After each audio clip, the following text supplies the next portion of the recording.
الحمد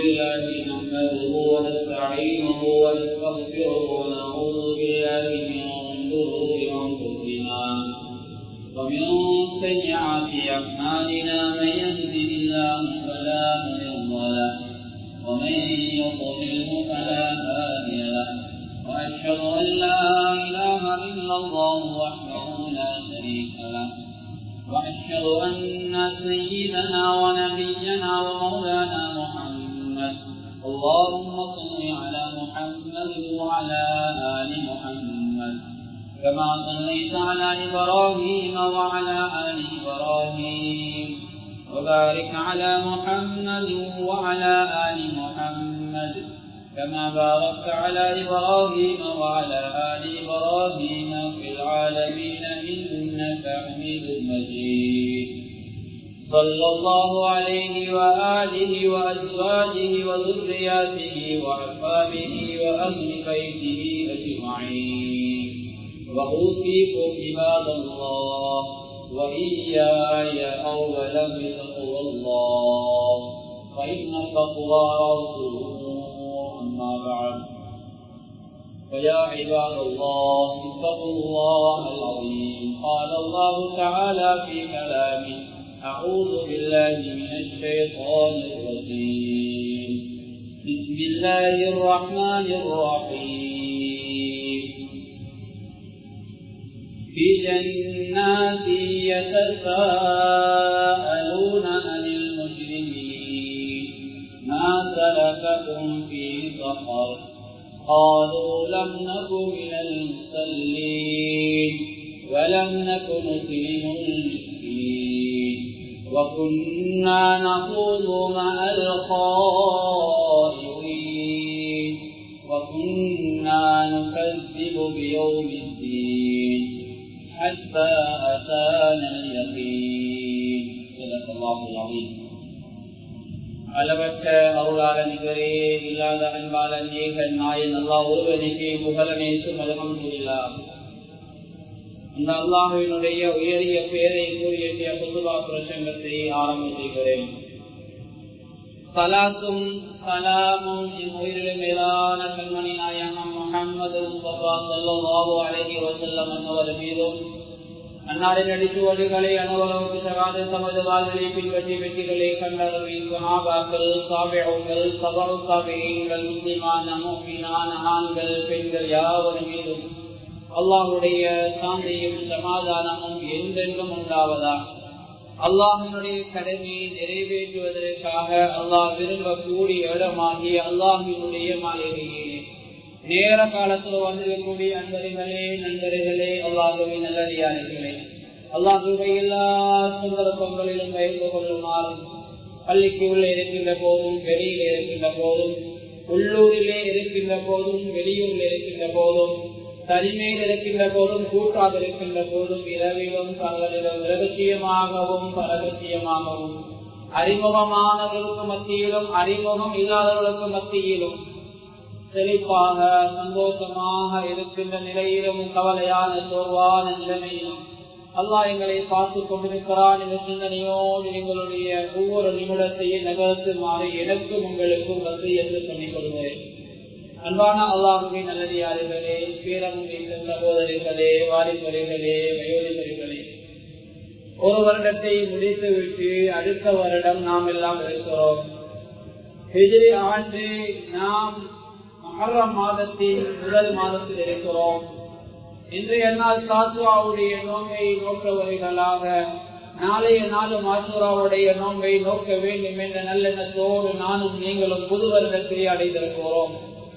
எனவே ஒவ்வொரு வருடங்களும் எங்களுக்கு சொல்லித் தரக்கூடிய பாடங்கள் ஏராளம். அதிலே மிக முக்கியமான பாடம் தான் நாம் அல்லாஹ்வுக்கு செய்ய வேண்டிய கடமைகளை நாங்கள் செய்து நிறைவேற்றி இருக்கிறோமா, அடியாறுகளோடு சம்பந்தப்படக்கூடிய விடயங்களிலே நாங்கள் சரியான முறையிலே அந்த கடமைகளை நிறைவேற்றி இருக்கிறோமா என்பதை ஒவ்வொரு வருடங்களும் முடிகின்ற போது நாம் எம்மை கொஞ்சம் சுய விசாரணை செய்ய வேண்டிய கடமை எனக்கும் உங்களுக்கும் இருக்கிறது. ஒரு முஸ்லிமை பொறுத்த வகையிலே ஒரு முஸ்லிம் ஒவ்வொரு நாளும் தூங்குவதற்கு முன்னால் தன்னை சுய விசாரணை செய்து கொள்ள வேண்டும்.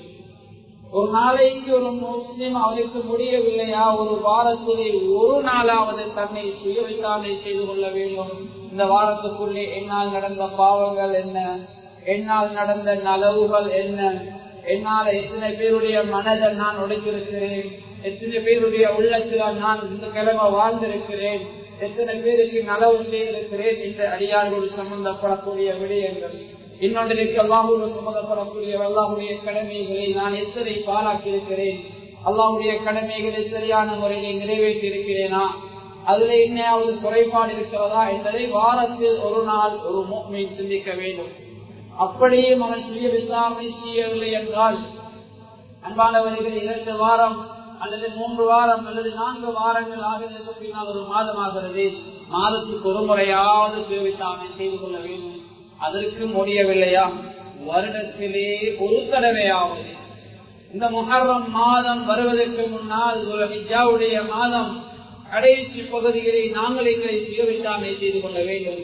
கடந்த வருடங்கள் எங்களுடைய வாழ்க்கையில இடம்பெற்ற மிக முக்கியமான நிகழ்வுகள் என்ன, என்னால் நடந்த பாவங்கள் என்ன, அந்த பாவங்களுக்கு தௌபா செய்திருக்கிறேனா, அல்லது அந்த பாவங்கள் மீண்டும் அடுத்த வருடம் என்னோடு வரப்போகிறதா, இந்த வருடம் என்னுடைய ஆயுள் முடிந்துவிட்டால் நான் போகக்கூடிய இடம் என்ன என்பதை ஒவ்வொரு வருடங்களும் முடிகின்ற போது நானும் நீங்கள் சிந்திக்க வேண்டிய படிக்க வேண்டிய பாடமாக இருக்கிறது. அந்த வகையில் என்பான அல்லாஹ்வே நல்லடியார்களே, இஸ்லாத்திலே மிக முக்கியமான ஒரு கடமைதான் தொழுகை என்ற கடமை. தொழுகை என்ற கடமையிலே நானும் நீங்களும் எந்த அளவு அலட்சியமாக இருக்கிறோம் என்றால், அதான் கேட்டாலும் சிலர் பள்ளிக்கு வருவதில்லை. பள்ளியிலே இருந்து பார்த்தால் அவருடைய வீடு வழங்கும், அவருக்கு பள்ளி வழங்கும், பள்ளியுடைய அதான் காதை துளைக்கின்ற அளவுக்கு சத்தம் கேட்கும், ஆனால் பள்ளிக்கு அவர் ஆஜராக மாட்டார். அன்பான அல்லாஹ்வின் நல்லடியார்களே, அதானிலே மிகப்பெரிய ஒரு தத்துவத்தை அல்லாஹ் வச்சிருக்கிறான். அதான் சொல்லுகிறாரே, அல்லாஹு அக்பர் அல்லாஹு அக்பர், அல்லாஹ் பெரியவன் அல்லாஹ் பெரியவன். மீண்டும் அதில் சொல்லுகிறார், அல்லாஹ் பெரியவன் அல்லாஹு பெரியவன். கண்ணியமானவர்களுக்கு பின்னால் உங்களோட தொழில் பெருசல்ல, அதற்கு பின்னால் உங்களுடைய வியாபாரம் பெருசல்ல, அதற்கு பின்னால் உங்களுடைய வயல் பெருசல்ல. அன்பானவர்களே, அல்லாஹு அக்பர் என்றால் அல்லாஹ் தான் பெரியவன், அல்லாஹுக்கு விடையளிக்க வேண்டும். அடுத்து முஹம்மது சொல்கிறார், அஷ்ஹது அல்லா இலாஹ இல்லல்லாஹ், அஷ்ஹது அல்லா இலாஹ இல்லல்லாஹ். வணக்கத்திற்கு தகுதியான ரப்பு அல்லாஹ். அல்லாஹ் வணங்குங்க, தொழில வணங்க வேணாம். அல்லாஹ் வணங்குங்க, ஆபீஸ வணங்க வேணாம். அல்லாஹ் வணங்குங்க, பணத்துக்கு பின்னால உலகத்துக்கு பின்னால போக வேணாம் என்று செய்ய முஹம்மது ஒரு நாளும் அதால சொல்கிறார். அடுத்ததாக அஷ்ஹது அன்ன முஹம்மதர் ரசூலுல்லாஹ், அஷ்ஹது அன்ன முஹம்மதர் ரசூலுல்லாஹ் ஸல்லல்லாஹு அலைஹி வஸல்லம் தூதர் என்ற செய்தியை அதால முஹம்மது சொல்லி தருகிறார். அடுத்ததாக முஹம்மது சொல்கிறார், ஹய்ய அலஸ் ஸலாஹ், ஹய்ய அலஸ் ஸலாஹ். வெற்றியின் பக்கம் வாங்க, ஸலாஹ் தொழுகையின் பக்கம் வாங்க, தொழுகையின் பக்கம் வாங்க என்று மாதிரி கூப்பிடுகிறார். அன்பானவர்களே, மனிதன் பலவீனமானவன், தொழுகையின் பக்கம் வாங்க என்று கூப்பிட்டா யாரும் போக மாட்டாங்க. அதனால மாதிரி நடித்து சொல்லுவார், ஹய்ய அலல் ஃபலாஹ், ஹய்ய அலல் ஃபலாஹ். வெற்றியின் பக்கம் வாங்க, தொழுகையின் பக்கம் வாங்க என்று கூப்பிட்ட மாதிரி அதே பாணியை அடுத்து மாற்றுகிறார், வெற்றியின் பக்கம் வாங்க. உலகத்தினுடைய வெற்றியா, சிராசுடைய வெற்றியா, மக்களுடைய வெற்றியா, மறுமையில் உள்ள வெற்றியா, சுவர்க்கம் செல்லும் வரைக்கும் உள்ள வெற்றியா, எல்லாம் தொழுகை இல்ல, வெற்றியின் பக்கம் வாங்க என்று வாழ்வை கூப்பிடுகிறார். அதுக்கு பின்னால நாங்க தொழில இருந்தா தொழில வெற்றி இல்ல, வியாபாரத்தில் இருந்தா வியாபாரத்துல வெற்றி இல்ல, விவசாயத்தில் இருந்தா அங்க வெற்றி இல்ல. பலவர்களே, இதுலதான் வெற்றி. இதெல்லாம் சொல்றதுக்கு பின்னால முஹம்மது மீண்டும் அடுத்து வருகிறார், அல்லாஹு அக்பர் அல்லாஹு அக்பர், அல்லாஹ் பெரியவன் அல்லாஹ் பெரியவன் என்று மீண்டும் அழைக்கிறார். முதலாவது அதான் ஆரம்ப வார்த்தை யாருக்கெல்லாம் கேட்கலையோ மீண்டும் அதை சொல்கிறார், அல்லாஹ் பெரியவன். இன்னமா தொழுகையை விட்டுட்டு கடையில் இருக்கிறீங்க, இன்னமா தொழில இருக்கிறீங்க, இன்னமா அல்லாஹ்வுடைய சிந்தனை இல்லாம இருக்கிறீங்க என்று மீண்டும் அல்லாஹ் பெரியவன் அல்லாஹ் பெரிய வார்த்தையை மாதிரி உரத்த குரலில் சொல்கிறார். அங்கானவர்களை பள்ளிக்கு யாரும் வரையில்லைன்றா முஅஸ்ஸின் அதான மாத்துறதும் இல்ல, இஸ்லாத்துல அதான மாற்று நிலைமையும் இல்ல. அதே அதான் அன்பானவர்களே அதுக்கு அடுத்ததாக மாற்றி சொல்கிறார், லா இலாஹ இல்லல்லாஹ். எந்த கலிமாவை சொல்லிட்டு உலகத்தை விட்டு நாங்க பிரியணுமோ, எந்த கலிமாவை சொல்லி இஸ்லாத்துக்குள்ள நுழைந்தோமோ அந்த கலிமாவை முஅஸ்ஸின் சொல்லி தருகிறார். இந்த கலிமாவின் பக்கம் வாங்க இந்த வார்த்தையை சொல்லிட்டு முடிக்கிறார். மாணவர்களே, இதையெல்லாம் கேட்டுட்டு பள்ளிக்கு வராம இருந்தா நானும் நீங்களும் கண்ணியமானவர்களை நஷ்டவாளிகள், நானும் நீங்களும் நஷ்டவாளிகள். கையாளல் பலா என்று அல்லாஹ் குர்ஆன்ல வழங்கப்படுது. அதாவது அதாங்க அல்லாஹ் வழங்கப்படுத்துகிறான். அதே போல அல்லாஹ் குர்ஆன்ல இந்த பலா இந்த வார்த்தையை இன்னொரு விஷயத்துல வழங்கப்படுத்துகிறான். அது அஃப்லஹல் முஃமினூன், முஃமின்கள் திறனாக வெற்றி பெற்று விட்டார்கள். அல்லதீன ஹும் ஃபீ ஸலாத்திஹிம் காஷிஊன், அவர்கள் அவருடைய தொழுகையில இறைச்சம் உள்ளவர்களாக இருப்பார்கள். தொழுகைக்கு வந்தா கடை தலையில இருக்காது, தொழில் தலையில் இருக்காது, உலக சிந்தனை தலையில் இருக்காது, தன் அல்லாஹுக்கு முன்னால முழுமையாக கொடுத்து விடுவார். அன்பான அல்லாஹுவின் நல்லடியார்களே, அல்லாஹ் தொடர்ந்து சொல்கிறான், வல்லதீனஹும் வல்லதீன், இவர் இப்படிப்பட்டவர். இப்ப பல தன்மைகளா சொல்லிவிட்டு உலாயிக ஹுமுல் வாரிசூன் அல்லதீன யரிசூனல் ஃபிர்தௌஸ ஹும் ஃபீஹா காலிதூன், இவர்கள்தான் ஜன்னத்துல் ஃபிர்தௌஸ் என்று சொல்லக்கூடிய உயரிய சுவர்க்கத்தின் அனந்தரக்காரர்கள் என்று அல்லாஹ் குர்ஆன்ல மிக முக்கியமான ஒரு விடயத்தை சொல்லுகிறார். திறனாக வெற்றி பெற்ற பூமிகள் என்றெல்லாம் அந்த வெற்றியுடைய உச்சகட்டமாக சுவர்க்கம் ஜன்னத்துல் ஃபிர்தௌஸ் என்று அல்லாஹ் இந்த குர்ஆனில் சுரரை சொல்கிறார். அன்பான அல்லாஹுவின் நல்லடியார்களே, தொழுகையை பார்த்திருக்கிற யாரும் விட்டு விடாதீங்க. தொழுகை இல்லாம மறுமைக்கு போனா அது மிகப்பெரிய நஷ்டம், ஆரம்பமே நஷ்டம். தொழுகை சீரில்லையா ஏனைய அமல்கள் சீராக இருக்காது. கண்ணியமான தொழுகை சீராக இருந்து விட்டா நிச்சயமாக ஏனைய எல்லாவடையும் சீரானதாக கயிறானதாக இருக்கும். சில கடமைகள் எல்லாம் தந்திருக்கிறான், அது வருடத்துல ஒரு முறை செய்யக்கூடிய கடமைகள். உதாரணமாக ஹஜ்ஜுடைய கடமையை போல, உதாரணமாக ஜக்காத்துடைய கடமையை போல சில பொருட்கள் வருடம் பூர்த்தியாக வேண்டும். தினக்கணி பொருட்கள் அதே போன்று வியாபாரம், அதே போன்று அதாவது எங்களுக்கு வர விவசாய பொருட்கள் இந்த அசாதியை அறுவடை செய்கின்ற போது கொடுக்கிறோம், அது போகத்துக்கு கொடுக்கக்கூடிய அல்லது வருடத்திலே ஒரு முறையை கொடுக்கக்கூடிய கடமைகள். களிமா ஆயில ஒரு தடவை களிமா சொல்லுகிறோம். அன்பானவர்களே, தொழுகை என்ற இபாதத் இருக்கிறது, நோம்பு வருடத்துல ஒரு காத்தான். அதே போல தொழுகை என்ற இபாதத் இருக்கிற ஒவ்வொரு நாளும் செய்து வரக்கூடிய ஒரு வணக்கம். ஒரு நாளும் நாங்கள் அல்லாஹ்வுடைய அடிமைகள் என்று எங்களை அல்லாஹ்வுக்கு முன்னால் கொடுத்து எங்களை அடிமை என்று அல்லாஹ் எஜமான் என்று அல்லாஹ்வை மேன்மைப்படுத்தக்கூடிய வணக்கம். சூரத்து ஃபாத்திஹா ஓதுறோமே, எவ்வளவு பெரிய தத்துவத்தை அல்லாஹ் வச்சிருக்கிறான். தக்பீரை கட்டி நாங்கள் சூரத்து ஃபாத்திஹா ஓதுறோம். முதலாவது பிஸ்மில்லாஹிர் ரஹ்மானிர் ரஹீம் அல்ஹம்துலில்லாஹி ரப்பில் ஆலமீன். இறைவா, உலகத்தாருடைய ரப் இறைவா, உனக்கே உலகத்தில் எல்லா புகழும் சொந்தம் என்று சொல்கிறோம். அல்லாஹ் நேரடியாக பேசுகிறான். ஹமீதனி அபுதி, என்னுடைய அடியான் என்னை புகழ்ந்து விட்டான். அர் ரஹ்மானிர் ரஹீம், அளவற்ற அல்லாஹ் நிகரற்ற அன்பாளன். இந்த உலகத்துல நல்லவர்களுக்கு மற்றும் அல்ல, நல்லவர்கள் பாவிகள் எல்லோருக்கும் இரக்கம் காட்டக்கூடிய நாளைய வறுமையில நல்லவர்களை மாற்றும் வரவேற்கக்கூடிய, நல்லவர்களை மாற்றும் அவனுடைய அந்த இரக்கத்துக்குள் கொண்டு வரக்கூடிய ரப் என்று சொல்கின்ற போது அல்லாஹ் சொல்லுகிறான், என்னுடைய அடியான் என்னை குறிப்பாக மாற்றி புகழ்ந்து விட்டான். மாலிகி யௌமித்தீன், மறுமை நாளின் அரச நிறைவான் நீதான் என்று நாங்கள் குர்ஆன் ஓதுகிறோம். மஜ்ஜதனி அப்தி, அல்லாஹ் சொல்கிறான் என்னுடைய அடியான் என்னை கீர்த்தியாக்கி விட்டான். இப்படி ஒவ்வொரு குர்ஆனுடைய ஆயத்தையும் ஓத ஓத அல்லாஹ் எங்களோடு பேசிக் கொண்டிருக்கிறான். அன்பான அல்லாஹ்வின் நல்லடியார்களே, எனவே தொழுகை என்ற இபாதத்தை யாரும் பாழாக்கிறார்கள். ஸல்லல்லாஹு அலைஹி வஸல்லம் அவர்கள் சொன்னார்கள், ஒரு உடம்பிலே எங்களுக்கு தலை அவசியம். தலை இல்லை என்றால் அவரை மனிதன் என்று சொல்ல மாட்டோம், முன்றம் என்று சொல்வோம். அதே போலதான் ஒரு முஃமினுடைய வாழ்க்கையிலே தொழுகை அவசியமானது. தொழுகை இல்லை என்றால் அந்த முஃமினுடைய வாழ்க்கை பிரகாசமானதாக இருக்காது. அந்த முஃமினுடைய வாழ்க்கை கவலைகள் நிறைந்த வாழ்க்கையாக இருக்கும். வீட்டிலே நிம்மதி இருக்காது, முகத்திலே சிரிப்பு இருக்காது, அவருடைய முகத்திலே முடிக்கக்கூடியவருக்கும் பரக்கத் இருக்காது, அக்கம் பக்கத்திலே உள்ளவர்களுக்கு கூட சைத்தானுடைய கெடிபொடிகள் இருக்கும். தொழுகை இல்லாதவர்கள் பக்கத்தில் இருந்தார். அன்பான அல்லாஹ்வின் நல்லடியார்களே, எனவே தொழுகையின் இபாதத்தை நாம் நிறைவேற்றக்கூடிய மக்களாக மாற வேண்டும். அன்பான அல்லாஹ்வின் நல்லடியார்களே, பேரன்புமிக்க சகோதரர்களே, வாலிபர்களே, தொழுகையாளிகள் என்று சொல்லுகின்ற போது குர்ஆன் பல தொழுகையாளிகளை பேசியிருக்கிறது. ஒரு வகையான தொழுகையாளிகளை குர்ஆன் சொல்லுகிறது. தொழுகையாளிகள் தான் الذين هم عن صلاتهم ساهون الذين هم يراءون. ஒரு தொழுகையாளியை குர்ஆன் சொல்லுகிறது. தொழுபவர்களுக்கு கேடுதான், தொழுதும் கேடு என்று குர்ஆன் சொல்லுது. அவர்கள் யார்? அவர்கள் தான் தொழுகையிலே மறதியாராக சொல்வார்கள்.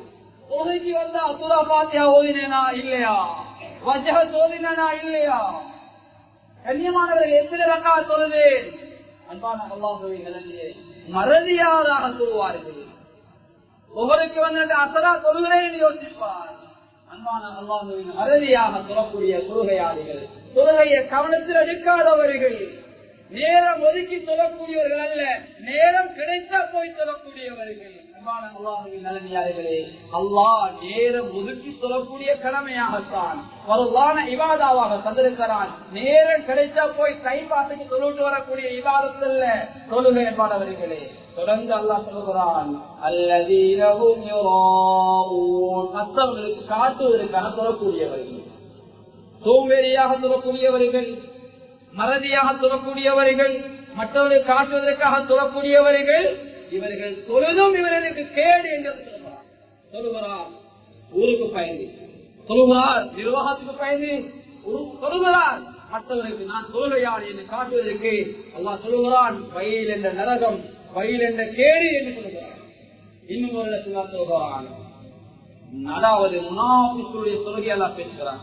وَإِذَا قَامُوا إِلَى الصَّلَاةِ قَامُوا كُسَالَى يُرَاءُونَ النَّاسَ وَلَا يَذْكُرُونَ اللَّهَ إِلَّا قَلِيلًا.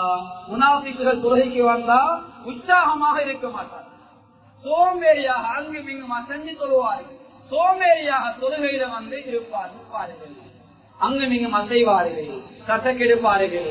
அன்பான அல்லாஹ்வின் நல்லடியார்களே, இப்படி சொல்லக்கூடிய தொழுகையால் நிறைய பார்க்கிறோம். கோல் வந்தா போனே பண்ணுவார், ஏதாவது பக்கத்துல ஏதாவது அதையும் போய் அடிப்பார், ஏதாவது முக்கிய தேவை தொழுகையை விட்டுட்டு போயிடுவார். அன்பானவர்களை இப்படி சோம்பேறியாக சொல்லக்கூடியவர்கள் அல்லாஹ் சொல்லுகிறான், இவர்கள் முனாஃபிக்குகளுடைய இந்த தொழுகை என்று சொல்லிவிட்டு அல்லாஹ் தொடர்ந்து சொல்கிறார். முனாஃபிக்குகள் தெரியுமா,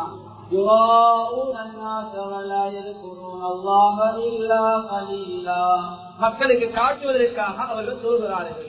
அது மாத்திரமல்ல, அல்லாஹ்வை நினைவுபடுத்துவதோ கொஞ்ச நேரம், அந்த கொஞ்ச நேரத்தை கூட மக்கள் பார்க்க வேண்டும் என்று ஆசைப்படுவார்கள். இதுதான் முனாஃபிக்குடைய தன்மை. இந்த தன்மை எங்கள்கிட்ட இருந்தா நாங்கள் முனாஃபிக்குகள் நம்புவதில்லா, இந்த தொழுகையாளிகளுக்கும் பிரயோஜனம் இல்லை. இன்னும் சில தொழுகையாளிகளை அல்லாஹ் சொல்லுகிறார். அப்படியான தொழுகையாளிகளாக நானும் நீங்களும் இருக்கக்கூடாது.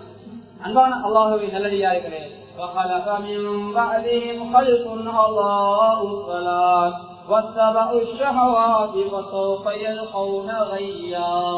அவர்களுக்கு பின்னால் ஒரு சமூகம் வந்தார்கள், மனோ இச்சையை பின்பற்றினார்கள், மன இச்சையை பின்பற்றி தொழுகையை வீணடித்தார்கள். அவர்கள் வையா என்ற இழிவை நரகை சந்திப்பார்கள் என்று அல்லாஹ் பரிசுத்த அல் குர்ஆனில் சொல்கிறார். தொழுகை பெருநாள் வந்தா தொழுகை இல்லை, பங்கன் வந்தா தொழுகை இல்லை, சின்னொரு நோய் வந்தா தொழுகை இல்லை. அல்லாஹ் சொல்லுகிறான், இப்படி தொழுகையை எந்த காரணமும் இல்லாமல் பாழாக்கக்கூடியவர்கள், தொழுகை வீணடிப்பவர்கள், இவர்களுக்கும் கண்ணியமானவர்களே ஐயா என்ற நரகம் நடக்கிறது. ரயீசுல் முஃபஸ்ஸிரீன் ஹஜ்ரத் இப்னு அப்பாஸ் ரலியல்லாஹு தஆலா அன்ஹுமா அவர்கள் சொல்லுகிறார்கள், எல்லா முஃபஸ்ஸிரீன்களிலும் சிறந்த ஒரு ரயீஸ் தலைவர், சிறந்த உறவையார். அவருடைய கருத்து என்ன தெரியுமா, அதாவது தொழுகையை பாழாக்கக்கூடியவர்கள் என்ற அந்த வாசகத்துக்கு நேரம் தவறி சொல்லக்கூடியவர்கள், லொஹரை சொல்கிறார் அசருடைய நேரத்திலே, அசரை சொல்கிறார் மகரிபுடைய நேரத்திலே, மகரிபை சொல்கிறார் இஷாவுடைய நேரத்திலே, நேரம் தவறி சொல்லக்கூடியவர்கள் தான் தொழுகையாளிகள் தான். ஆனால் நேரத்துக்கு தொழாதவர்கள், தொழுகையாளிகள் தான் நேரம் ஒதுக்கி தொழாதவர்கள். நேரம் கிடைக்கின்ற போது பள்ளியிலே வந்து சொல்லக்கூடியவர்கள், ஏதோ இல்லை சொல்லக்கூடியவர்கள். நேரம் தவறி சொல்லக்கூடிய தொழுகையாளிகள் தான் ஐயா என்ற இழிவை சம்பாதிப்பார்கள் என்பதாக இப்னு அப்பாஸ் ரலியல்லாஹு தஆலா அன்ஹுமா அவர்கள் சொல்றார். கண்ணியமானவர்களே, இவர்கள் எல்லாம் தொழுகையாளிகள், தொழுதும் தொழுகையிலே வீணானவர்கள், தொழுதும் பிரயோஜனம் இல்லாமல். அன்பான அல்லாஹ்வின் நல்லடியார்களே, இன்றைய சமூகத்துல நாங்க பார்க்கிறோம், நாங்க தொழுகிறோம் சோம்பேறியா. நாங்க ஹோட்டல்ல வேலை செய்யறோம், மாஷா அல்லாஹ், ரொட்டி அடிக்கிறோம், நின்று கொண்டு ஆடு மாடு கட்ட போறோம், வேலை செய்யறோம், நடந்து கொண்டு அன்பானவர் எல்லா வேலையும் செய்யறோம். ஆனா மஸ்ஜிதுக்கு வந்துட்டு மட்டும் கதிரை ஒன்று உட்கார்ந்து கொண்டுதான் நாங்க சொல்லுகிறது. அன்பான அல்லாஹ்வின் நல்லடியார்களே, குர்ஆன் ஹதீஸை திரட்டி பார்த்தா, ஸல்லல்லாஹு அலைஹி வஸல்லம் வரலாறுகளை திரட்டி பாருங்க. ஸல்லல்லாஹு அலைஹி வஸல்லம் அவர்கள் கதிரையிலே உட்கார்ந்து சொல்லுவதாக எங்குமே ஹதீஸ் கிடையாது. ஒரே ஒரு ஹதீஸ் சஹீஹ் புகாரிலே வருகிறது. ஸல்லல்லாஹு அலைஹி வஸல்லம் ஒரு முறை ஒட்டகத்திலே சவாரி செய்கின்ற போது ஒட்டத்திலே தவறி கீழே விழுகின்றார்கள். குதிரையிலே சவால் செய்கின்ற போது, ஒட்டகம் அல்ல, குதிரையிலே சவால் செய்கின்ற போது ஒரு முறை கீழே விழுகின்றார்கள். ஸல்லல்லாஹு அலைஹி வஸல்லம் காலிலே ஒரு முதிர்வு, ஒரு காயம் ஏற்படுகிறது. ஸல்லல்லாஹு அலைஹி வஸல்லம் எழுந்து நிற்க இயலாத ஒரு நிலை ஏற்படுகிறது. அப்போது ஸல்லல்லாஹு அலைஹி வஸல்லம் அவர்கள் தரையிலே அமர்ந்து உட்கார்ந்து சொல்றார்கள். கதிரையிலே உட்காரவில்லை, தரையிலே அமர்ந்து சொல்றார்கள். ஆனா இன்றைய காலத்திலே கதிரைகள் பயன்படுத்தப்படுகிறது. அதற்கு அறிஞர்கள் ஏழும் என்ற கருத்தை கூட சொல்லியிருக்கிறார்கள். ஆனால் பரவான துறைகளில் முடியுமானவர்கள், சக்தி உள்ளவர்கள், அதாவது அந்த குறைந்த நேரத்தை கூட அல்லாஹ்வுக்காக வேண்டி நாங்கள் அடிமை என்பதை நிரூபிக்கக்கூடிய ஒரு இபாதா, இதனை முடியுமானவர்கள் நின்றுதான். அன்பான அல்லாஹ்வின் நல்லடியார்களே, இன்று நாங்கள் சின்ன சின்ன காரணங்களுக்கெல்லாம் கதிரைகளில் உட்கார்ந்து சில பள்ளிகளுக்கு போனா 30-40 கதிரை வச்சிருப்பார்கள். எல்லா கதிரையும் ஃபுல்லாக உண்மையில தேவை உள்ள ஒத்தரை வந்தாலும் கதிரை கிடையாது. அன்பான அல்லாஹ்வின் நல்லடியார்கள், அல்லாஹ்வை பயந்து கொள்வோம். அல்லாஹ்வுடைய கடமையில வந்து விட்டா சிரமப்பட்டாவது செய்வோம். அது எங்களுக்கு சிரமம் அல்ல, அது சிரமமாக நாங்கள் எடுத்துக்கொள்ளக் கூடாது. சொகுசாக தொழுதால் அந்த தொழுகையில இன்பம் கிடையாது. மாணவர்களே, சஹாபாக்கள் காயங்களோடு தொழுவார்கள். சில விஷயத்துக்கள் குத்தும், அப்படியான வருத்தத்தோடு சொல்லுவார்கள். எவ்வளவு பெரிய முத்தகைகள், எவ்வளவு பெரிய வரலாறு அவர்களை பற்றி பேசியிருக்கிறது. அல்லாஹ்வின் நல்லடியார்களே, எனவே காரணம் இல்லாமல் கதிரையிலே உட்கார்ந்து கொள்கின்ற அந்த பழக்கத்தை நாங்கள் நிப்பாட்டிக் கொள்ள வேண்டும். உண்மையிலே நோயாளிகள் நிற்க முடியாது, கால் வீங்குகிறது அல்லது விருப்பு வருத்தமாக இருக்கிறது, அல்லது உட்கார்ந்து தொழுதால் நாங்கள் 4-5 நாள் வருத்தத்திலே இருப்போம். இப்படி பயங்கரமான ஒரு வருத்தம் உள்ளவர்கள் மாத்திரம் கதிரையை பயன்படுத்திக் கொள்ளுங்கள். அடுத்தவனை கண்ணியமான அல்லாஹ்வின் நல்லடியார்களே, அறாவே தொழாதவர்கள், இது நான் ஆரம்பத்தில் சொன்னது தொழுதும் தொழுகையாளிகள் அல்ல. தொழுதும் அல்லாஹ்விடத்திலே தொழுகையாளிகள் இல்ல, இலவை சம்பாதிக்கக்கூடியவர்கள். ஆனா இன்னும் ஒரு சமூகத்தை அல்லாஹ் பேசுகிறார், அவர்கள் தொழுகையை விட்டவர்கள், அவர்களுக்கு என்று தனியான ஒரு நரகத்தெல்லாம் அமைச்சிருக்கிறார். சக்கர் என்ற நரகம். ஒவ்வொரு நாளும் ஏனைய நரகங்கள் எல்லாம் சக்கர் என்ற நரகத்திலே அல்லாஹ்விடத்திலே பாதுகாப்பு தருகிறார். ஏனென்றால் சக்கர் என்னன்னா அவ்வளோ பெரிய கொடி நடக்கும். எல்லா வகை ஜந்துக்களும், எல்லா தேளுகளும், எல்லா வகையான பாம்புகளும் அங்கு சக்கர் என்ற நரகத்திலே இருக்கின்றன. அன்பான அல்லாஹ்வின் நல்லடியார்களே, பரிசுத்த குர்ஆனில் அல்லாஹ் சொல்கிறான்,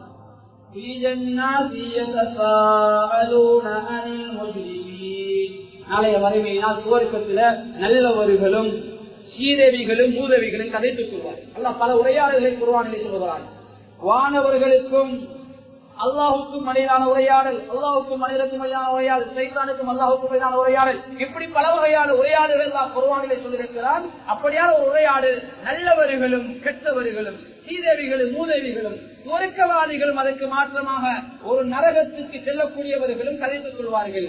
அதிலே ஒன்றுதான் சுவர்க்கவாதிகள். சுவர்க்கத்திலே இருந்து கொண்டு நரகிலே சக்கரன நரகத்திலே நுழைந்திருக்கின்றவர்களை பார்த்து கேட்பார்கள், உங்களை சக்கரன நரகத்திலே நுழைவித்தது எது என்று கேட்பார்கள். அவர் ஒரு பதிலை அல்ல, 4 பதில்களை சொல்லுவார்கள். சக்கரன நரகம் பயங்கரமான நரகம், நரகம் எல்லாம் பாதுகாப்பு தருகின்ற நரகம். நாம் எல்லாம் எவ்வளவு அவர்களை பாதுகாப்பு தர வேண்டும்? நரகமே பாதுகாப்பு தருவதால் நாம் எவ்வளவு அல்லாஹ்விடத்திலே பாதுகாப்பு தர வேண்டும்? அந்த சக்கரன நரகத்துக்கு போல நரகவாதிகள் 4 காரணங்கள் சொல்வார்கள். முதலாவது சொல்வார்கள், இந்த உலகத்துல நாங்க தொலைகிறோம். அவர் எல்லாம் சொல்லுவார்கள், நாங்க தொழுகையாளியா இல்லை, இதனால சக்கரன நரகத்துல கருவுறோம். மிஸ்கீன்களுக்கு உணவு கொடுக்க இல்ல. மூன்றாவது சொல்வார்கள், நேரத்தை வீணடிப்போடு சேர்ந்து நாங்களும் எங்க நேரத்தை வீணடித்தோம். எங்க நேரம் வீணா கழிஞ்சிச்சு. எங்க நேரம் பள்ளியில, தஸ்பீல, குர்ஆன்ல, நல்ல விடயத்துல கனியில. 4வது சொல்வார்கள், மறுமையினால நாங்க பொய்ப்பித்துக் கொண்டே இருந்தோம். சுருக்கமா நரகமா சிராத்து பாலமா அதெல்லாம் எல்லாம் எப்ப நடக்க போகுது, எப்ப கண்மூடுற கண்ணியமானவர்களை இப்படி பொய்ப்பிச்சுக் கொண்டிருந்தோம் என்று பல காரணங்கள் 4 வகையான காரணங்களை சொல்வார். அன்பானவர்கள், நானும் நீங்கள் அப்படியான எந்த காரணங்களை நாளை மரங்களை சொல்லக்கூடாததற்காக வேண்டி இந்த பிம்பல்லாக நாங்கள் ஞாபகப்படுத்துகிறோம். என்ன பம்சம் வரட்டும், எப்படியான கஷ்டமான நிலைமை வரட்டும், வறுமையான நிலைமை வரட்டும், கண்ணியமானவர்கள் தொழுகையை பாராட்டாது, தொழுகையை விட்டு விடாதீங்க. ஒரு நேர தொழுகை அடுத்த நேரத்தோடு சேர்த்து பிரயாணம் இல்லாம ஆழமான காரணம் இல்லாம சேர்த்து சொல்லாதீங்க மாணவர்களே. எனவே நாங்கள் தொழுகையில் எப்போதும் பேருதலாக இருக்க பழகிக்கொள்வது. அடுத்தமான அல்லாஹ்வின் நல்லடியார்கள், உங்களுக்கு தெரியும், தற்போது மாஷா அல்லாஹ் எங்களுக்கு ஏராளமான விளைச்சலை தந்திருக்கிறார்.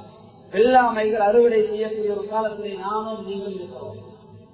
அல்ஹம்துலில்லாஹ், அந்த ஊரை பொறுத்த வகையில அல்லாஹ்வுடைய இந்த மஸ்ஜிதை பரிபாலனை செய்வதற்காக, இதனுடைய செலவீனங்களை ஈடு செய்வதற்காக வெள்ளாமையுடைய அறுவடையின் போதெல்லாம் ஒரு பகுதி நெல்லை இங்கே கொடுப்பது வழக்கம். பல வருடங்களாக நீங்கள் கொடுத்து விட்டு வருகின்றீர்கள். ஆனால் அண்மை காலமாக அது கொஞ்சம் குறைவாக இருந்தாலும் உங்களுடைய வெள்ளாமைகள் வெட்டுகின்ற போது நீங்கள் ஏழை எளிய மக்களுக்கு பங்கை கொடுப்பதை போல, ஜக்காத்தை கொடுப்பதை போல அல்லாஹ்வுடைய மஸ்ஜித் இதற்கும் ஒரு பகுதியை ஒதுக்கி கொடுத்துக் கொள்ளுங்கள். நிச்சயமாக அந்த வியாபாரத்திலே, அந்த விவசாயத்திலே, உங்களுடைய தொழில்துறவிலே அல்லாஹ் மிகப்பெரிய ஒரு வழக்கத்தை வைத்திருக்கிறார். என்றால் உங்களுடைய பொருளாதாரம் உங்களுக்கு மட்டுமல்ல, உங்கள் ஊருக்கும் அது பகிர்ந்தளிக்கப்பட போகிறது. நீங்கள் ஒரு பேக் நிலை கொடுக்கிறீர்கள், அதை விற்று பணமாக ஆக்கி பள்ளியுடைய சுத்தத்துக்காக, முஅத்தினுடைய சம்பளத்துக்காக அல்லது பள்ளி அதற்குரிய சம்பளத்துக்காக அது பயன்படுத்தப்படுகின்ற போது அவர்கள் சேவை செய்வதே ஒத்தே 2 பேருக்கு அல்ல, அந்த முழு ஊருக்கும் சேர்த்துதான் சேவை செய்கிறார்கள். முழு ஊருக்கும் தர்மம் கொடுத்த, முழு ஊருக்கும் நலவை செய்த நன்மை அல்லாஹ் நீங்க கொடுத்த சின்ன ஒரு தர்மத்தால 50 கிலோ ஒரு மூட நெல்லால அல்லாஹ் உங்களுக்கு தருகிறார். அன்பானவர்களை, இப்படியான நல்ல காரியங்களை ஈடுபட்டுக் கொள்ளுங்க. அதே போல முஹர்ரம் மாதம் பிறந்திருக்கிறது. கடந்த வருடத்தில் எங்களுடைய வாழ்க்கையில் நடந்த பாவங்களுக்கு முற்றுப்புள்ளி வைத்துக் கொள்ளுங்கள். இனிமேல் அந்த பாவங்களுக்கு சென்று விடாமல் நம்முடைய வாழ்க்கையை மாற்றிக் கொள்ளுங்கள். ஏனென்றால் திடீரென்று நோய் வருகிறது, திடீர்னு மௌத்து வந்துவிடுகிறது. எந்த ஆயத்தம் இல்லாம நானும் நீங்களும் மௌத்தாகி விடக்கூடாது. எனவே இன்று நாங்கள் மௌத்தானாலும் அல்லாஹ்வுக்கு எந்த கடனும் இல்லாம, அல்லாஹ்வுடைய கொள்கைகளை எந்த முன்பின்மாக்காம, அடியார்களுடைய கடமைகள் எந்த குறையும் இல்லாம, மனைவிக்கு ஒரு குறை கிடையாது, பிள்ளைகளுக்கு ஒரு குறை கிடையாது, குடும்ப உறவுகளுக்கு ஒரு குறை கிடையாது, தாய் தாப்புடைய மனதிலே வெந்து தாய் தாப்புடைய துவாவோடு வாழ்ந்த குழந்தைகளாக நாம் புரிகின்ற போது ஆகிக்கொள்ள வேண்டும். எனவே வல்லவன் அல்லாஹ் சுப்ஹானஹு வ தஆலா இந்த உலகத்தை விட்டு பிரிகின்ற போது நல்லவர்களாக, சீதைகளாக, வெற்றி வேறுத்தவர்களாக லா இலாஹ இல்லல்லாஹ் முஹம்மது ரசூலுல்லாஹ் என்ற கலிமாவோடு இந்த உலகத்தை விட்டு பிரியக்கூடிய மக்களாக இறைவா எங்களை கபூல் செய்வாயாக. யா அல்லாஹ், அல்லாஹு அக்பர் அல்லாஹு அக்பர் என்று அதான் எங்களுடைய காதில் கேட்டுவிட்டால் உடனே விடையளிக்கக்கூடிய, உடனே சொல்லக்கூடிய நன்மக்களாக, அவ்வளவு நேரத்திலே சொல்லக்கூடிய நன்மக்களாக எங்களை நீ கபூல் செய்து கொள்வாயாக. யா அல்லாஹ், இந்த துணை கடனிலாம் இந்த உலகத்தை விட்டு பிரிய செய்வாயாக. யா அல்லாஹ், அடியாருடைய கடமைகளை குறைவுகள் செய்யக்கூடிய மக்களாக எங்களை ஆக்கிடாத. யா அல்லாஹ், எங்களுடைய தாய்தாப்பனுடைய கமல்களை சூரத்தை பூஜோலியாக ஆக்கி வைப்பாயாக. யா அல்லாஹ், எங்களை பிள்ளைகளை சாலையான பிள்ளைகளை ஆக்கி தருவாயாக. யா அல்லாஹ், நாங்கள் செய்யக்கூடிய தப்பு தவறுகளை கொண்டு எங்களை ஈண்டெடுக்க தாய் தாப்பனை தண்டித்து விடாத. யா அல்லாஹ், நாங்கள் செய்யக்கூடிய தப்பு தவறுகளை கொண்டு எங்களுடைய பச்சிர குழந்தைகளை தண்டித்து விடாத. யா அல்லாஹ், எங்களை மௌத்துக்கு முன்னால் தௌபா செய்து நல்லவர்களா நீ கபூல் செய்து கொள்வாயாக. இந்த ஊருக்குடைய பிரத்யேக அருளையும் மறக்கத்தையும் சொரிந்து அருள் செய்வாயாக. இந்த துவாவை தனிப்பில் கொண்டு ஏற்றுக்கொள்.